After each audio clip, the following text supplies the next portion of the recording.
This video is going to be all about Hellboy's Fist of Doom attack, which is his leap attack, and it's where he comes down and smashes the ground with a low attack. Now this low attack is very unsafe if your opponent blocks it. It's -30 on block, which means you're going to eat a heavy punish if your opponent happens to block this.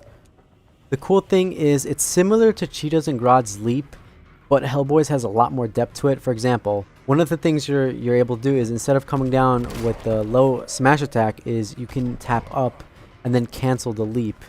And he has 3 different versions of it, just like Cheetah and Grodd. He has a close version, a medium version, and a full screen version. And any of these can be canceled by tapping up.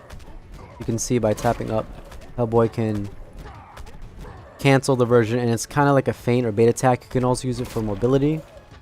Let's say you're close to your opponent, you want to get away and zone them with him. You do a down one into it, go full screen, and then recover in time. And this will be good against, some characters that have to get in on you. You can also do a string into it. So if you want to play Hellboy in a runaway lane fashion, you can also apply the strategy to do that. Now his Doomfist Leap attack cannot be meter burned on block, but you can meter burn it on hit. And when it hits the opponent, if you meter burn it, you'll do an extra amount of damage. More than it would normally. So if you want to go in and do more damage for your opponent, meter burn it and it'll do an extra chunk of damage, and it's good for killing the opponent if they don't have much life left either. Another very interesting thing that Hellboy can do with his Doomfist Leap is he can dash cancel out of it. So while Hellboy has a air dash normally, he has a forward air dash and a backwards air dash. During his leap, he can dash cancel any of them. You can do the close one or the far one. So you can go full screen. Your opponent goes to anti-air, you can make it whiff and just backdash and be like, no, I'm going to actually cancel and trick you into coming in. And this can kind of play mind games with the opponent. They're going to be hesitant in wanting to just throw out an anti-air or move because they're going to be wary of, okay, he may cancel back or move forward or, change his jump arc. You could come in, forward dash in, then drop down and get a combo like that.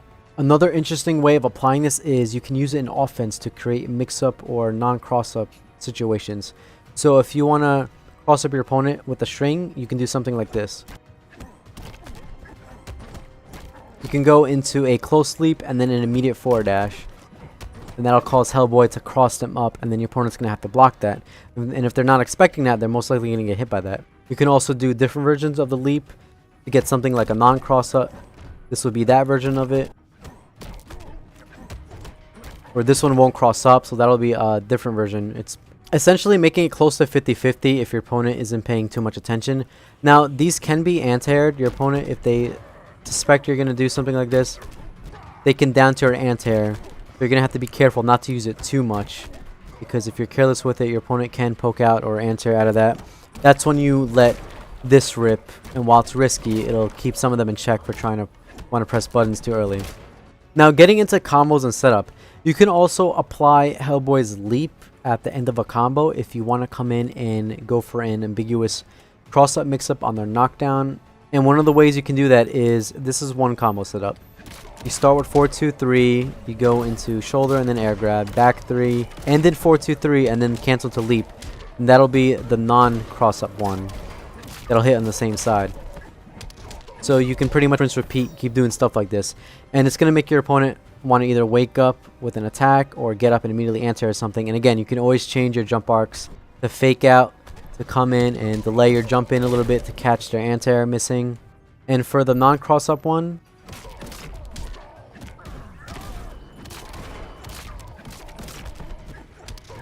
you end the combo 4-2-3 just like the other one, and then you just delay the dash a little bit, and that'll cause it to cross up, making it a pretty ambiguous 50-50 if your opponent doesn't know which side you're going for. Now, what your opponent can do is they can choose a Tec Roll to set up, and if they Tec Roll, you just have to do the long jump. So when you do the ender and you think that they're not going to Tec Roll, just do the medium lunge and forward dash a little bit early to make it not cross up, and then forward dash a little bit later if you want to cross up.